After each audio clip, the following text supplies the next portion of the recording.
Out of all the questions I get, 80% is about how do I improve my listening? And I'm here to break the sad news to you. There is no such thing as listening. Just like the name suggests, they're trying to say that it's not your English that sucks, it's your listening. While we do see different sections in tests like TOEFL, IELTS, these are not unrelated skills. The beef I have with this misconception is that now people are very vague about their study routine. For instance, they'll listen to the same material even if they don't understand. Or worse, they'll move on to the next, when in fact it's their lack of vocabulary, it's their subpar pronunciation, and everything else that contributed to their understanding. So even if the material is written on paper, they'll probably still have difficulty understanding it, or at least struggle a little bit less. It makes absolutely no difference if you listen to it once, or 3 times, or 10 times. If you don't sit down and study the specifics, you can spend years and years listening to different materials and still struggle with understanding the details. Usually when people struggle with listening, it all comes down to 3 things. 1, their own pronunciation.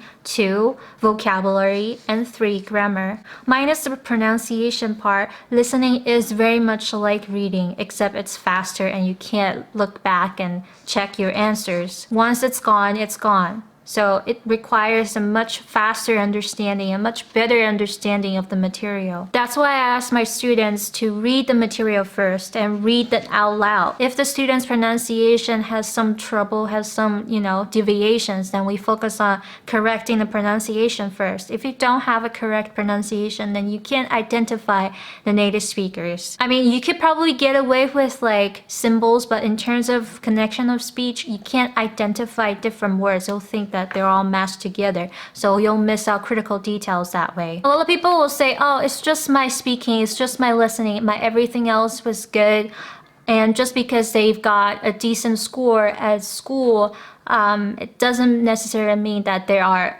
suddenly magically better at listening and writing. The thing is, when we say we're not good at speaking, we're often put on the spot by, encountering a native speaker and not knowing how to speak. But usually we don't get people asking us, oh, could you translate this material for me, this article that I found in the magazine, or could you translate this, TV program that are playing right now on TV. Unless you're an English major, normal people don't get confronted like that. So we could get away with saying things like, oh, I'm good at reading, I'm good at listening, when in reality, it's just that you've been reading the textbook English, you've been taking tests, you understand how the test works, you understand what answers to look out for, but you can't make out a sentence. I think among Chinese learners especially, we underestimate just how important writing and reading is. And we confuse that with textbook English. We confuse that with, taking tests and being good at tests and being good at even TOEFL or IELTS. We spend so much time trying to understand what the answers could be, what the questions could be, that we forget that there are so many reading materials out there. There are so many words that still we don't know. So I guess what I'm trying to do is to urge you, please stop asking me to give you advice on speaking and give you advice on listening. Just focus on the specifics of your English.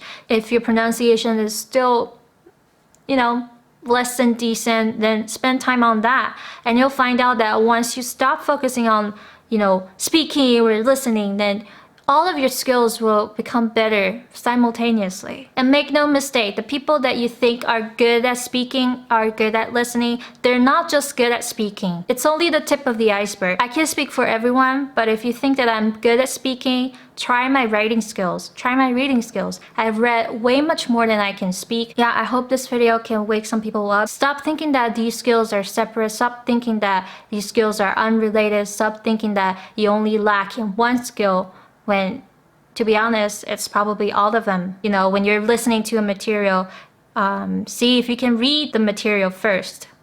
Okay? All right, bye.